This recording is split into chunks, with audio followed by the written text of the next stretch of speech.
주간 PM 시간입니다. 하나님의 은혜와 복이 사랑하는 성도님들에게 가득하시기를 바랍니다. 길고 힘겨웠던 팬데믹, 코로나19로 인한 그 팬데믹에서 이제 엔데믹으로 전환되는 중요한 지점을 우리가 지금 통과하고 있습니다. 2년여를 코로나로 인해서 우리가 힘겨웠는데 그때 이제 당연한 것으로 알고 지냈던 것이 얼마나 소중한 것인지를 새삼스럽게 깨닫는 그런 시기였습니다. 특히 하나님을 예배하고 말씀을 듣고 그리고 기도와 찬양을 주님께 올려드리는 것, 이것이 얼마나 정말 소중한지 특별하게 와닿는 그런 시기였습니다. 이번 주는 한 주간을 고난 주간으로 저희가 보내면서 꿈새 사순절을 통해서 우리가 은혜를 많이 받았는데 그 받은 은혜를 잘 간직하고 주님께 영광 올려드리는 여러분 되길 바랍니다.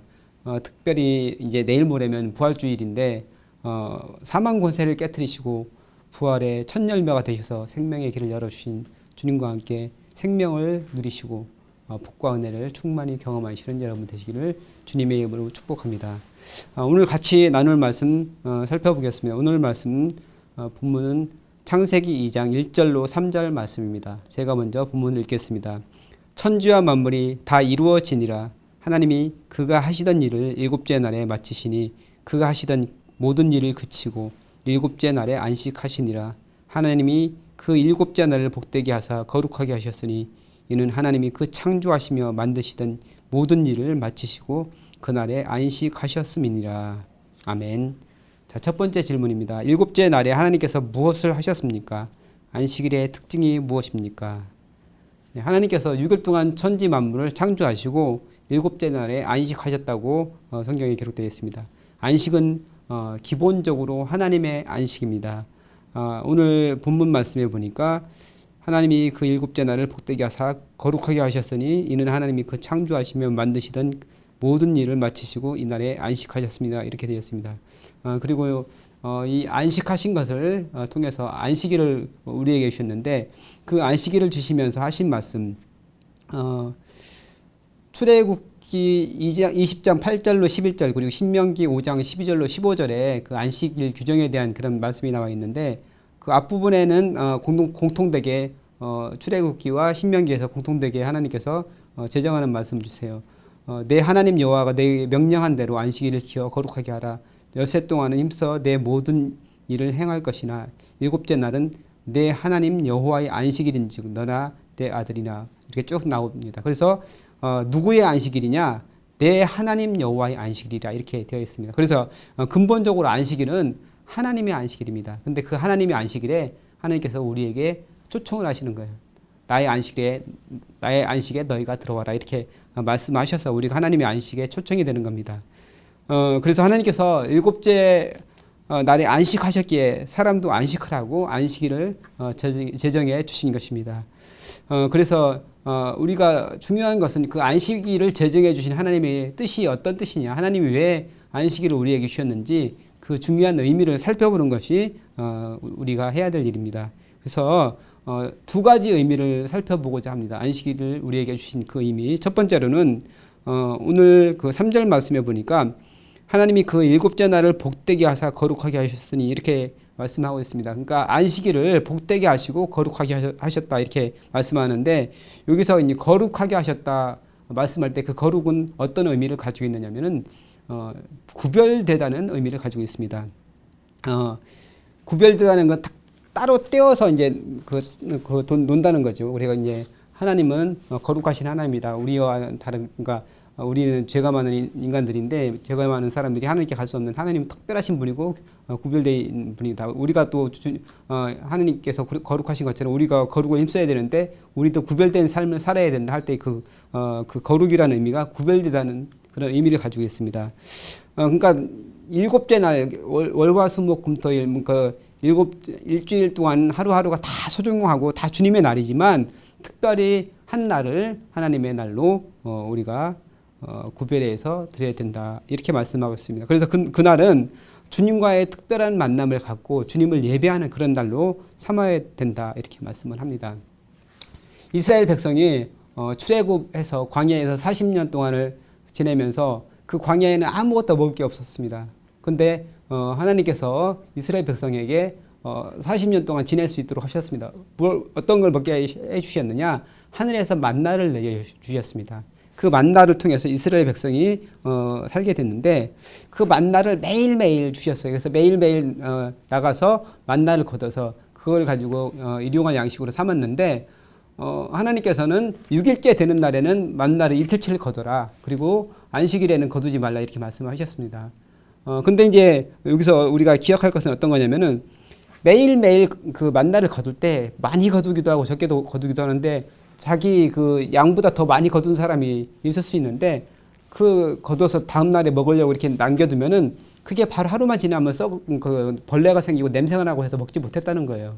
근데 똑같은 만나인데 6일째 내리는 그 만나는 이틀치를 저장해 두어도 이게 썩거나 벌레가 생기지 않았다는 거죠. 그래서 하나님께서 그 안식일을 위해서 특별하게 그날을 구별해 주시고 그 만나마저도 하나님께서 특별하게 이틀치를 제공해 주셨다. 썩지 않도록 주님께서 은혜를 주셨다. 이렇게 말씀을 할 수가 있습니다. 그래서 우리가 이거는 어떤 걸 의미하냐면 하나님만을 전적으로 의지하고 하나님만을 바라보고 하나님만을 믿고 살아야 된다. 이걸 얘기하고 있습니다. 그래서 안식일을 주신 의미는 일주일에 하루를 주님께 드리면서 주님을 바라보고 주님을 예배하면서 주님을 온전히 의지하여라. 이제 그런 의미를 가지고 있습니다. 하나님을 전적으로 신뢰하라는 그런 거죠. 내 생각과 내 의지를 내려놓고 하나님을 바라보라는 그런 의미입니다. 우리는 이제 끝없이 머릿속에서 의심이 들기도 하고 유혹이 생기기도 해요. 내가 이렇게 아무것도 안 해도 될까? 안 해도 내가 먹고 살 수 있을까? 그런 생각이 들기도 하고 또 때로는 안식일에 내가 좀만 더 일을 하면은 더 훨씬 더 돈도 많이 벌고 할 수 있는데 그런 유혹이 찾아오기도 해요. 근데 그런 거를 내려놓고 나를 구원해 주시고 나의 모든 것을 책임져 주시는 하나님을 온전히 믿고 의지하고 나아갈 때 하나님께서 이 모든 것을 예비해 주시고 복과 은혜를 주신다. 이 사실을 우리가 기억해야 됩니다. 그 다음에 두 번째로 우리가 기억해야 될 것은 뭐냐면은 창조주 하나님께서 안식하셨기에 모든 피조물이 안식을 해야 된다. 그러니까 6일 동안 하나님께서 노동을 하시고 천지 창조를 하시는 그 노동을 하시고 7일째 되는 날 쉬셨는데 사람도 마찬가지 6일 동안 노동을 하는데 7일째 되는 날은 그 노동을 그치고 하나님 앞에서 안식하면서 쉬어라 이렇게 말씀하고 있습니다. 그럼 여기서 안식일이 가장 필요한 사람, 절실하게 안식일이 있어야 될 사람은 어떤 사람입니까? 바로 힘없고 고통당하고 가난한 사람들, 비천한 사람들, 이런 사람들에게 안식일이 필요합니다. 맨날 그 뭐 돈이 많고 뭐 자기가 넘치도록 살아가지고 쉬고 싶을 때 쉬고 아무데나 뭐 여행도 다니고 뭐 동남아로 뭐 골프 치러 다니고 이런 사람들이 무슨 안식일이 특별하게 이제 이렇게 지켜줘야 될 그런 날이 아니잖아요. 그런 사람들에게는 그냥 매일매일이 안식일이 될 수가 있는 거죠. 근데 정말 하루하루 먹고 살기 힘들어서 정말 그런 사람들에게는 하루가 쉬는 것이 정말 귀한 것이죠. 그래서 그런 사람들에게는 정말로 안식일이 필요한 것이다. 이렇게 말할 수 있습니다. 근데 하나님께서는 그 안식일 규정을 십계명의 네 번째 계명으로 명확하게 말씀을 해주심으로써 가난한 사람들, 약한 사람들 보호해 주지 않으면 안식을 찾아 먹을 수 없는 그 사람들에게 안식일을 제정해 주신 거예요. 그래서 아까 제가 말씀드렸던 것처럼 출애굽기 20장과 신명기 5장의 안식일 규정을 십계명의 네 번째 계명으로서 명확하게 안식일에 대해서 규정을 해 주셨습니다. 근데 여기서 이제 출애굽기와 신명기가 똑같이 안식일 규정을 말씀하시는데 조금씩 다른 부분이 있어요. 그 뒤에 부분에 가면은 앞에 부분은 똑같은데 뒤에 부분에 가면은 어떤 것을 근거로 안식일을 지켜라 이렇게 말씀하시는데 출애굽기에서는 너희가 창조의 주님을 기억하면서 안식일을 지켜라 이렇게 말씀하고 신명기에서는 구원의 주님을 기억하면서 안식일을 지켜라 이렇게 말씀하고 있습니다. 그러니까 두 개가 조금 다르다는 것이 초점이 좀 다르다는 것이죠. 그래서 신명기에서 주시는 이 말씀 구원의 주님 신명기 5장 12절로 15절 말씀인데 그 뒷부분을 제가 읽어볼게요. 너는 기억하라 내가 애굽 땅에서 종이 되었더니 내 하나님 여호와가 강한 손과 편팔로 거기서 너를 인도하여 내었나니 그러므로 내 하나님 여호와가 내게 명령하여 안식일을 지키라 하느니라 이렇게 말씀하고 있습니다. 여기서 이스라엘 백성은 애굽에서 종살이를 하였습니다. 근데 거기서 종살이하면서 갖은 박해, 모욕, 고난, 학대 정말 인간으로서 당할 수 없는 그런 정말 인간 이하의 대접을 받으면서 거기서 고생을 했습니다.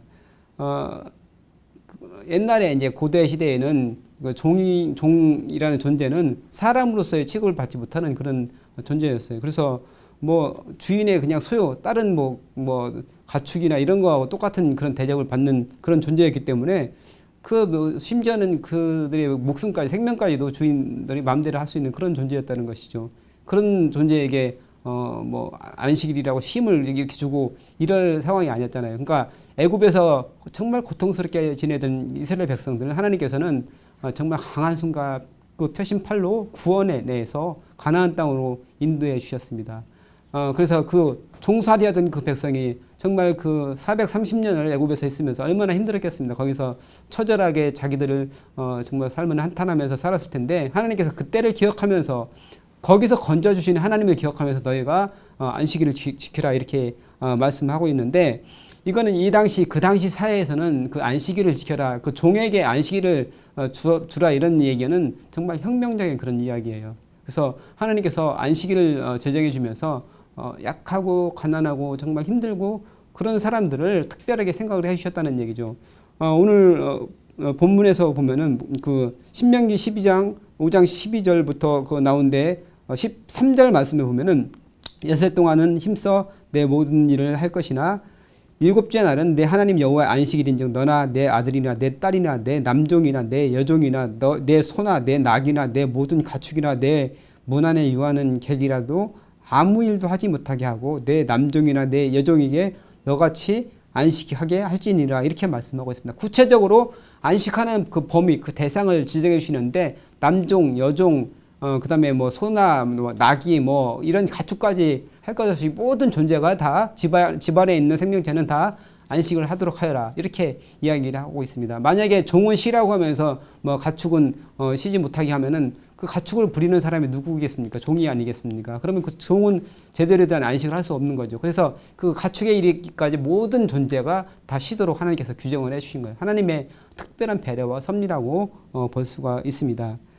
그래서 하나님께서는 낮은 자의 하나님, 약한 자의 하나님, 정말 힘들고 어려운 사람의 하나님이시고 그들을 끝까지 배려해 주시는 하나님이라는 사실을 우리는 기억할 수가 있습니다. 그래서 우리는 그 안식일에 대해서 하나님께서 안식일을 제정해 주신 그 의미, 특별하게 하루를 구별해서 하나님을 예배하고 섬기면서 하나님을 온전히 바라보고 하나님께서 나를 위해서 모든 것을 하실 수 있는 그런 분이라는 사실, 그 믿음을 가지고 주님을 바라보는 그 사실과 또 안식일을 제정해 주신 그 의미, 약하고 가난하고 비천한 사람들을 위한 특별한 배려를 주신 그 하나님의 그 사랑을 우리가 기억할 필요가 있습니다. 두 번째 질문입니다. 구약의 안식일은 신약에 와서 안식일의 주인이신 예수 그리스도 안에서 그리스도께서 부활하신 날인 주일로 성취됩니다. 주일에 예배하며 주님을 깊이 만나는 일이 신앙의 중심입니다. 주일을 어떻게 보내고 있나요? 네. 예수님께서 부활하시고 승천하셨습니다. 그리고 성령 오순절날 성령이 강림하셔서 교회가 탄생을 하게 됐죠. 근데 초대교회 성도들은 주님께서 부활하신 그날에 이제 모여서 떡을 떼고 예배를 했어요. 그래서 계속해서 그게 전통적으로 내려오면서 우리가 주일을 지키게 됐는데 이 주일이 바로 하나님께서 창조로 시작하신 날이죠. 그러니까 1, 2, 3, 4, 5, 6, 7 그다음에 다시 1, 2, 3, 4, 5, 6, 7 주 단위로 하면은 하나님께서 빛이 있으라고 하신 날이 바로 이제 주일이 되는 것이죠. 그래서 창조를 시작한 날이라고 볼 수 있고 또한 주님께서 부활하신 날이 바로 주일입니다. 사망 권세를 깨뜨리고 그래서 창조와 구원의 주님을 기억하면서 안식일을 지켜라 하셨는데 바로 주일이 안식일의 완성이라고 할 수 있습니다. 그러니까 구약은 그림자고 완성된 그 신약에서는 주님께서 부활하신 날을 우리가 주일로 지키는 것이죠. 그래서 우리가 앞에서 살펴본 그 두 가지 의미를 기억하면서 주일을 보내야 되는데 우리가 구별된 날로 하나님을 예배하면서 주님을 깊이 만나는 날로 안식일을 지켜야 됩니다. 모든 것을 내려놓고 오직 주님만 예배하고 그 안에서 안식하고 기뻐하는 날로 우리가 보내야 됩니다. 옛날 그 신앙이 좋으신 그 어르신들, 권사님들, 뭐 장로님 이런 분들 같은 경우는 헌금을 미리 준비하고 정말 빠른 거로 뭐 은행 가서 받고 오시기도 하고 좀 이렇게 구겨졌으면 다리미로 다리기도 하시고 주일에 이렇게 정성스럽게 헌금을 준비해서 나오시는 그런 분들도 우리는 예전에는 많이 우리가 볼 수 있었어요. 그리고 뭐 목욕제계를 한다든지 정말 안식일을 특별하게 생각해서 정말 하나님께 정성을 드리는 그런 모습으로 주님 앞에 나왔던 것을 우리가 볼 수 있었습니다. 근데 요즘에는 그런 것들이 조금 이렇게 약해졌는데 중요한 것은 어쨌든 그런 것도 중요하고 우리가 정말 마음을 주님께 드린다. 주일은 정말 특별한 날로 우리가 하루를 구별해서 주님께 드리는 그런 마음 자세를 갖는 거, 이게 중요하다. 그래서 주일에 하나님을 만나고 하나님의 임재와 현존을 경험하고 그 힘을 가지고 우리가 나머지 일주일을 살아갈 수 있는 그런 은혜를 우리가 경험해야 됩니다. 그리고 제가 두 번째 이야기한 게 바로 약하고 가난하고 억눌리고 비천한 사람, 고통당하는 사람을 우리가 기억해야 된다. 이렇게 제가 말씀드렸습니다. 그래서 우리가 안식일의 기본 정신은 사랑입니다. 예수님께서도 안식일에 정말 병든 자를 고치시고 생명을 살리시고 이렇게 해서 그것 때문에 바리새인과 사두개인들하고 많이 부딪히고 싸움도 하시고 그렇게 하셨잖아요. 근데 예수님께서는 그 안식일에 선을 행하고 생명을 살리는 것, 이것이 중요하다고 이야기를 했습니다. 그래서 우리가 이제 주일에 뭐 이것 하면 될까요? 이거 하면은 안 되지 않냐? 이렇게 막 여러 가지 논란이 있었잖아요. 근데 우리가 중요한 거는 어떤 형식, 이것을 하면 되고 이것을 하면 안 되고 이런 형식이 중요한 게 아니고 안식일의 의미, 안식일이 어떤 의미를 가지고 있느냐? 하나님께서 쉬라고 하신 거, 안식하라고 하신 거, 정말 가난하고 약한 사람, 종이나 가축에게까지도 하나님께서 안식을 허락하신 것처럼 그 사람들에게 정말 그 힘을 주고 그 사람들도 새로운 힘을 얻어서 일주일에 살아갈 수 있는 그런 은혜를 주신 거잖아요. 그 정신을 우리가 기억해야 됩니다. 그래서 우리가 정말 그 안식일의 의미를 기억하면서 약하고 가난하고 정말 고통당하는 사람에게 하나님의 사랑을 전하는 그런 우리가 되어야 됩니다.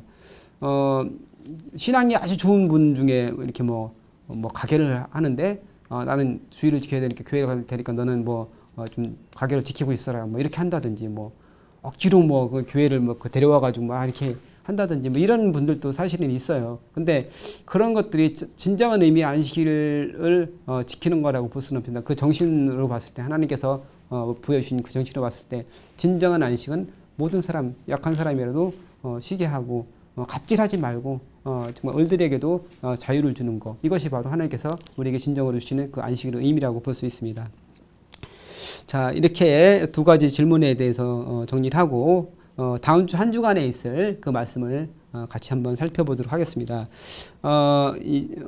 월요일부터 토요일까지, 월요일은 창세기 3장 11절로 19절 말씀인데 그 전에 토요일 본문이 어떤 본문이면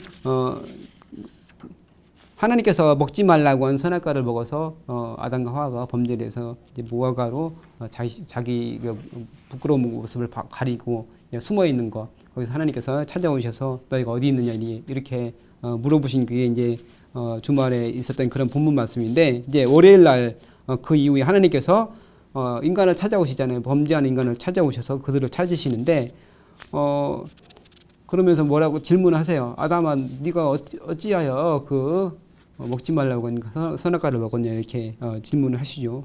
그러니까 아담이 뭐라고 대답을 합니까?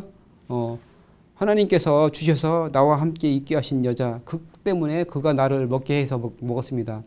책임을 전가합니다. 그러니까 하나님께서 사람을 창조하시면서 자유의지를 주셨어요. 어떤 일이라도 할 수 있게 하나님을 정말 배신하고 죄를 짓는 것까지도 우리가 선택할 수 있는 그런 자유의지를 주셨는데, 그 자유의지를 가지고 죄를 범했는데 그 책임을 하나님이 주신 그 여자에게 돌리고 있어요. 이건 무슨 얘기냐면, 하나님이 왜 그 여자를 나한테 주셔가지고 나를 죄를 짓게 했습니까? 결국은 하나님을 원망하는 거잖아요. 이거는 더 큰 죄죠. 그러니까 정말 죄인인 인간이 점점 더 거짓을 통해서 점점 자기를 변명하고 회피하면서 더 죄에 깊이 빠져드는 그런 모습을 볼 수가 있는데, 아담이 바로 이런 모습으로 우리 죄된 인간의 모습을 드러내고 있습니다. 그래서 이제 또 하와한테 물은 거, 하와는 뱀이 먹게 해서 그렇게 했다 이렇게 해가지고 결국에 하나님께서 징벌을 하시잖아요. 순서를 이번에는 뱀부터 해서 뱀 여자 그리고 아담에게 이제 징벌을 주시는데, 뱀에게는 평생을 뭐 배로 기어다니게 하고 그다음에 흙을 먹도록 하는 그런 징벌을 주셨고 여인 그 여자에게는 출산의 고통을 더 많게 아기를 낳기 위해서는 정말 그 출산의 고통이 심하게 하셨고 그리고 남편을 사모하며 그의 이제 그를 이렇게 바라보도록 하셨다 이렇게 이제 얘기를 하는데 재미있는 표현이 이제 그 공동 번역에 보면 이런 표현이 있어요. 너는 남편을 주무르고 싶겠지만 도리어 남편의 손아귀에 들리라 이렇게 이야기를 하고 있어요. 그러니까 하나님의 창조 질서에서는 남자와 여자를 지으시고 동등하게 지으시고 서로 도와주는 그런 관계로 지으셨는데 죄가 이 땅에 들어오면서 그 관계가 깨어져 버리면서 이렇게 여러 가지 갈등들이 생기게 된 거예요. 그래서 그 여자의 그 마음에 남자를 주무르고 싶은 그런 마음이 있는데 도리어 남편의 손아귀에 든다 이런 그 저주가 내리게 됐습니다. 그리고 아담은 노동의 고통, 정말 에덴 동산에서는 하나님께서 보이셔서 그냥 먹고 싶은 거 따먹으면 됐는데 이제는 에덴 동산에 쫓겨나게 됨으로써 이마에 땀을 흘려야 먹을 수 있고 정말 고통스럽게 노동을 해야 먹고 살 수 있는 그런 존재가 되었죠. 그리고 흙에서 왔으니 흙으로 돌아갈지라. 그러니까 죽음이 찾아오게 된 겁니다. 하나님께서 네가 선악과를 먹는 날에 정령 죽으리라 했는데 결국에는 죽는 존재가 됐죠. 그게 바로 하나님께서 인간에게 주신 그런 징벌입니다. 근데 하나님께서는 징벌만 주신 게 아니고 징벌과 더불어서 구원의 약속도 함께 주셨습니다. 창세기 3장 15절 말씀에 내가 너로 여자와 원수가 되게 하고 내 후손도 여자의 후손과 원수가 되게 하리니 여자의 후손은 내 머리를 상하게 할 것이요 너는 그의 발꿈치를 상하게 할 것이니라 하시고 이거를 뭐 원시복음이라고도 하고 뭐 최초의 복음이라고 하는데 하나님께서 이 말씀을 통해서 예수님께서 오실 것을 예언하시고 예수님을 통한 구원을 말씀해 주셨습니다. 그러니까 뱀으로 상징이 된 그 사탄이 여인의 후손 즉 메시아이신 예수님에게 파멸당할 것. 예수님의 그 발꿈치를 물겠지만 예수님께서는 그 머리를 밟아서 파멸시킬 것이다. 모든 사탄 권세를 깨뜨리고 예수님께서 부활 승천하셔서 우리에게 구원을 주실 것이다. 이런 귀한 약속의 말씀을 주시고 계십니다. 이것이 월요일 말씀이고 그 다음에 화요일 날은 창세기 3장 20절로 24절 말씀입니다. 거기서 하나님께서 사람을 에덴에서 그 아담과 하와를 쫓아내시고서 그리고 그들에게 어떻게 해주시냐면은 가죽옷을 지어 입히셨습니다. 무화과 나무로 치마를 만들어 입으면은 그게 뭐 하루 이틀은 가겠지만 시간이 지나면 말라버려서 그게 계속해서 가려줄 수 없는 건데 가죽옷을 통해서 사람을 보호해 주셨습니다. 그러니까 에덴 동산은 하나님께서 함께 하시고 생명이 넘치는 곳이기 때문에 거기서는 옷이 없어도 살 수가 있는데 에덴 동산에서 쫓겨난 순간 인간은 모든 위험에 처하게 됩니다. 여러 가지 추위와 더위와 그다음에 여러 가지 가진 그런 공격들 그다음에 여러 가지 위험에 노출될 상황이 있는데 옷이 있어야만 살아갈 수 있어요. 근데 하나님께서 무화과 나무가 아닌 가죽옷을 지어서 입혔습니다. 하나님께서 사람을 얼마나 배려해 주셨는지를 알 수 있는데 여기서 중요한 가죽옷을 지어 입혔다는 것은 가죽옷은 그냥 생기지 않잖아요. 어떤 존재인가 어떤 동물인가가 죽어야 그 죽은 그 동물의 가죽을 가지고 옷을 만들 수가 있잖아요. 그러니까 사람의 죄 때문에 다른 존재가 죽임을 당해서 하나님께서 그 대속으로 사람의 죄를 덮어주셨다는 거죠. 그래서 그 가죽옷을 통해서 사람이 살아갈 수 있게 되었다는 것이죠. 여기서 인간의 죄로 인해서 단절된 하나님과의 그 관계를 하나님께서 회복시켜 주실 것을 가죽옷을 통해서 보여주셨는데 이것이 궁극적으로 결정적으로 완성되는 모습은 어떤 것을 통해서냐면 바로 예수님의 십자가 사건을 통한 그 대속의 은혜로 이것이 완성이 됩니다. 그래서 대속의 죽음으로 우리의 구원이 완성되는 것이죠. 바로 여기서 가죽옷에 대한 그런 신학적인 의미를 살펴보았습니다. 그리고 그 다음 날 수요일은 창세기 4장 1절로 7절 말씀입니다. 아담과 하와가 부부 관계를 가져서 이제 자녀가 탄생하는데 가인과 아벨이 탄생을 합니다. 그런데 가인은 농사 짓는 사람이 됐고 아벨은 양을 치는 사람이 됐는데 아벨과 그의 제물은 하나님께서 받으셨고, 그러니까 제사로 하나님께 드렸는데 아벨과 그의 제물은 받으시고 가인과 그의 제물은 받지 않으셨습니다. 아벨은 어떤 거로 제물을 드렸냐? 첫 새끼로 양의 첫 새끼로 하나님께 드렸고, 가인은 땅의 소산으로 하나님께 제사를 드렸습니다. 그래서 어떤 사람은 피해 제사가 아니기 때문에 가인의 제사를 받지 않으셨다, 뭐 이렇게 얘기하는 사람이 있는데, 그건 아니고, 뭐 제사가 피해 제사만 있는 건 아니잖아요. 성경에 보면은 아주 여러 가지 종류의 그런 제사들이 있는데, 소제라는 것은 곡식 가루를 가지고 하나님께 드리는 제사거든요. 그러니까 뭐 가인이 드린 제사가 잘못된 예법에 따른 제사는 아니에요. 중요한 건 뭐냐면은 제사를 드리는 그 중심과 그 동기가 중요하다는 겁니다. 아벨과 그 제물을 받으셨다고 했는데, 아벨에 드린 제물을 받으셨다고 하지 않으시고 아벨과 그 제물을 받으셨다고 말씀하거든요. 그러니까 아벨을 받으셨고 아벨이 드린 제물도 받으셨다는 거예요. 그러니까 아벨이 어떻게 삶을 살았고 아벨이 어떤 마음으로 하나님께 예배를 드렸는지 이것을 하나님께 보셨다는 거예요. 그래서 그 준비하는 그 자세, 그 마음이 예배를 통해서 어떻게 하나님께 오는지 그것을 보시고 아벨의 제사를 받으셨고, 가인은 아벨이 정말 정성스럽게 그 짐승의 첫 새끼를 가지고 드린 반면에 가인은 그냥 땅의 소산으로 드렸다고 얘기를 하고 있어요. 그냥 땅의 소산. 그러니까 정성이 들어가 있지 않고 그냥 아벨이 드리니까 나도 드려볼까 뭐 이렇게 생각했을 수도 있죠. 그래서 그런 제사를 하나님께서 받지 않으셨다는 거죠. 근데 이제 하나님께서 아벨의 제사를 받으셨는데 가인이 그걸 보고서 이제 속에 질투가 충만해가지고 막 그 죄가 이제 죄를 지으려는 그 상황이 됐어요. 그 막 속에 죄가 잉태가 되려고 하는데 하나님께서 뭐라고 말씀하십니까? 죄가 너를 원하나 너는 죄를 다스릴지니라, 이렇게 말씀하고 있습니다. 내 속에 죄가 지금 가득해서 넘치려고 하는데 그걸 다스려야 된다. 내가 너에게 준 그 자유의지를 통해서 죄를 다스려라. 이것이 사람의 본분이다. 이렇게 말씀하는 거죠. 근데 결국에는 그렇게 그 죄를 짓죠. 그래서 목요일 날 창세기 4장 8절로 15절 말씀에서 인류 최초의 살인 사건이 벌어집니다. 가인이 아벨을 불러내서 들여서 쳐 죽이죠. 그리고 나서 하나님께서 가인에게 아벨이 어디 있느냐고 물어봅니다. 그러니까 가인이 뭐라고 대답합니까? 제가 아우를 지키는 자니까, 이렇게 이야기를 하죠.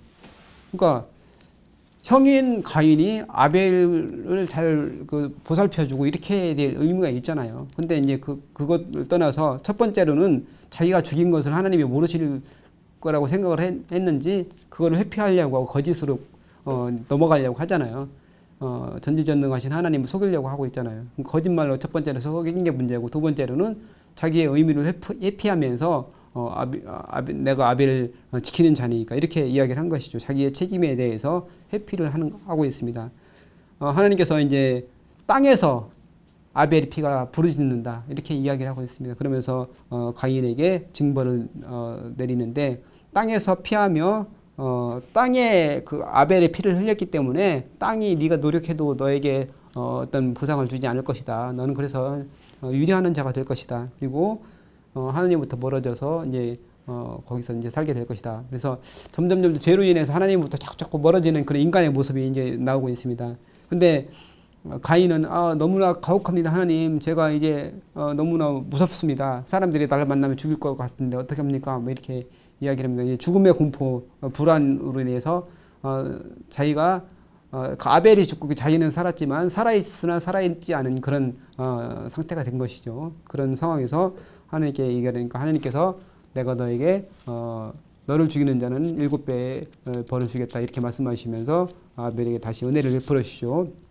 그리고 이제 금요일에는 창세기 4장 16절로 24절 말씀인데 가인의 후손에 대한 기록입니다. 가인이 이제 노 땅에 거주하게 됐는데 거기서 자녀를 낳고 번성하게 되는데 그 후손들이 어떤 사람들이다, 여기에 대해서 나오는데 대표적으로 야발이라는 사람은 가축 치는 자의 조상이 되었고, 유발이라는 사람은 수금과 퉁소 잡는 자의 조상, 음악하는 사람이었다는 거죠. 그리고 두발가인은 대장장이었다, 이렇게 나오고 있습니다.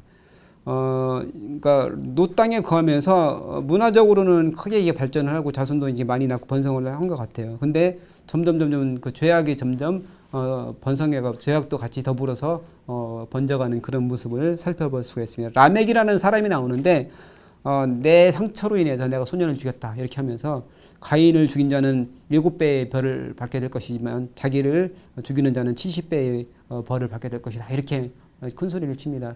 이제 점점 뻔뻔스러워가고요. 가인은 정말 하나님 앞에서 두려워하면서 이렇게 얘기를 했는데 자기 중심, 자기 죄와 욕망을 따라서 사는 그런 사람으로서 사람의 잔혹성, 정말 그 어떻게 보면 소시오패스 같은 그런 모습을 보이고 있습니다. 그래서 죄와 욕망을 따르는 자가 어떻게 변해가는지 우리가 라멕을 통해서 살펴볼 수가 있습니다. 그리고 토요일에는 창세기 4장 25절로 5장 5절 말씀인데 셋의 후손 하나님께서 가인과 아벨 그러니까 가인이 아벨을 쳐 죽여서 아벨은 자손이 없고 그 다음에 가인은 번성을 했는데 죄가 같이 번성을 하는 존재가 되었기 때문에 셋이라는 세 번째 그 자녀를 통해서 하나님께서 구원의 역사를 이루어 가십니다. 그래서 셋의 후손을 기록해 놓은 것을 우리가 볼 수 있습니다. 자, 이렇게 해서 일주일 동안의 그 말씀에 대해서 대략적으로 훑어보았습니다. 그래서 우리가 창세기 정말 중요한 그런 말씀 우리가 같이 살펴보면서 또 말씀을 통해서 하나님께서 우리에게 주시는 그 메시지를 잘 캐치하고 깊이 묵상하는 가운데 주님의 뜻을 발견하고 깊이 은혜 받으시는 귀한 시간이 되기를 바랍니다. 이 시간 다 같이 오늘 같이 나눈 말씀 중에서 세 가지 기도 제목을 가지고 기도하고 마쳤으면 좋겠습니다. 첫 번째로 오늘 우리가 안식일에 대해서 같이 살펴보았는데 사망 권세를 깨뜨리고 부활하셔서 생명의 길을 열어주신 주님께 감사하며 복된 주일에 하나님을 예배하고 하나님 안에서 안식과 평화를 누리게 하옵소서. 그리고 두 번째 안식일의 참된 의미를 되새기며 약하고 소외된 사람, 가난하고 비천한 사람과 함께 그 비천한 사람과 함께 하시고 배려하신 예수님을 본받아 사랑을 전하는 사람 되게 하여 주옵소서. 그리고 세 번째로 팬데믹에서 엔데믹으로 전환되는 과정에 함께 하시고 일상이 온전히 회복되게 하소서. 푸틴을 심판하시고 러시아 우크라이나 전쟁에 속히 종식되어 평화가 찾아오게 하소서. 여기 세 가지 기도 제목을 같이 기도하도록 하겠습니다. 살아계신 아버지 하나님 감사합니다. 오늘도 우리가 교구 PM을 통해서 하나님께서 우리에게 주시는 그 귀한 말씀과 그 뜻을 우리가 같이 새겨보았습니다. 우리가 안식일을 기억하게 하시고 하나님께서 안식일을 제정하신 그 의미와 그 뜻을 기억하면서 우리가 안식일을 잘 보낼 수 있도록 도와주옵소서.